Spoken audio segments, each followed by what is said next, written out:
So you guys might be thinking, Aaron, this is the Galaxy S9, this is the Galaxy S9 Plus, I know all about this, but what we have in this package right here is something a little bit more than that. So we're going to take this to Samsung headquarters, and they're going to help us get it open.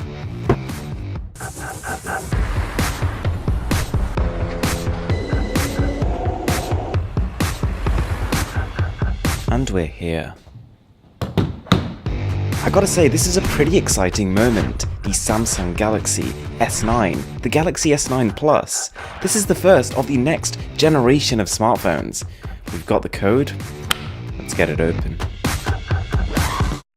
Okay, so the first thing you're probably going to notice is we have not one, not two, but three of each of the Samsung Galaxy S9 and the Galaxy S9 Plus. And almost definitely the most exciting thing about these smartphones is what they've done with the camera. But just before we get to that, we've got to mention some of the more immediately apparent physical changes. You probably noticed that as well as the midnight black and the coral blue color, we've got a new one, lilac purple, which has pretty much become my immediate favorite. There's also a grey version of the phone, but that's not available here in the UK. Now, upon first glance of these devices, you might be thinking, okay, this looks a bit like the S8, I'm bored, now I'm leaving.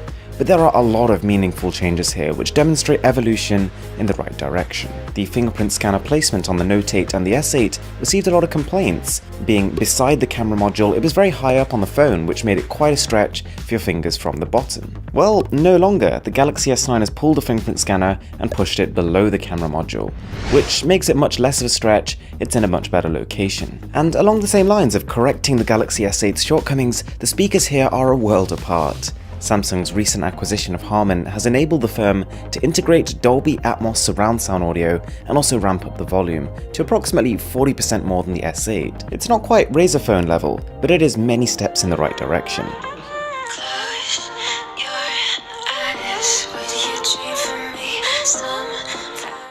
The headphone jack has made a return, and with the S9, Samsung has also introduced intelligent face scanning, which combines the front camera as well as the iris scanner to make something that is perhaps even more secure. From the fairly short amount of time I've spent with it so far, it's not close to as fast as a phone like the OnePlus 5T's face scanner, but it is also much harder to fool. Samsung has also kept microSD cards, and they've taken it a step further. Instead of 256 gigs of external storage, you can now add 400. Something you don't normally hear when it comes to smartphone successors, the Galaxy S9 phones are shorter, fatter, and heavier than their predecessors.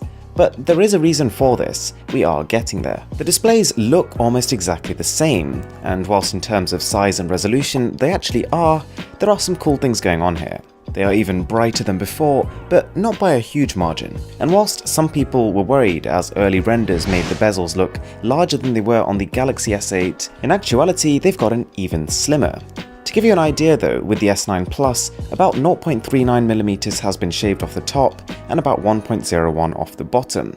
This is so subtle that even side by side it's tough to tell, but there is a difference. Something I thought which was perhaps even more interesting was the dark color filter the company has placed over these new screens, meaning that when the displays are off, the screen of the S9 looks closer to black and therefore blends better into the body. TouchWiz is again immediately familiar, but at the same time refined. There are new color-changing dynamic wallpapers, and the phone now works completely in landscape mode. But also, there's new stuff here. There's augmented reality emojis, and whilst the tracking here is not as accurate as the iPhone X's Animojis, it is cool that these also work with WhatsApp and Facebook Messenger, and that you can scan your own face in here and get a personalized emoji. There are some minor tweaks to Samsung's DeX too, and Bixby makes a big return. And whilst I can't say this is going to be a big selling point, it is definitely more fleshed out and a more finished product compared to when it was announced last year. Features like live translation take center stage, but I'm going to need to spend a bit more time to see how well this works day to day. And quickly, before we get onto the camera, both phones are rocking the very latest Exynos 9810, or the Snapdragon 845 depending on your region, and both of these tower above the last gen in terms of performance. But whilst the S9 has 4 gigs of RAM, the S9 Plus comes with 6. Alright, let's talk about cameras. After all, the tagline of this phone is the camera reimagined. Samsung has introduced for both models what they're calling dual aperture, the ability to monitor light levels and flick between f2.4 in broad daylight and a record-breaking f1.5 in low light. So next to the Pixel 2, considered the current king of cameras, the level of light captured here is on a different level entirely. Levels of noise are controlled by the phone taking 12 photos every single time you press that shutter button and only selecting the best pixels from each. And notice also, whilst the Galaxy S9 has a single lens camera, the S9 Plus has a dual lens, one wide angle and one telephoto, making the S9 Plus quite a bit more capable than the Galaxy S9, not something we saw last year with the S8 Plus and the S8. But there's more, and to me, one of my favourite parts about the camera of these phones is the super slow motion. The ability to capture a short burst, about 0.2 seconds, of 960 frames per second footage. Which is great, I mean this has been done before, but previously the problem people have had with it is that because phones are only powerful enough to record this for a very short period of time, you almost always miss what you're trying to catch. Whereas with these new phones, you select a certain area, and within this square you've selected, the phone only starts recording super slow-mo when there's motion in that area.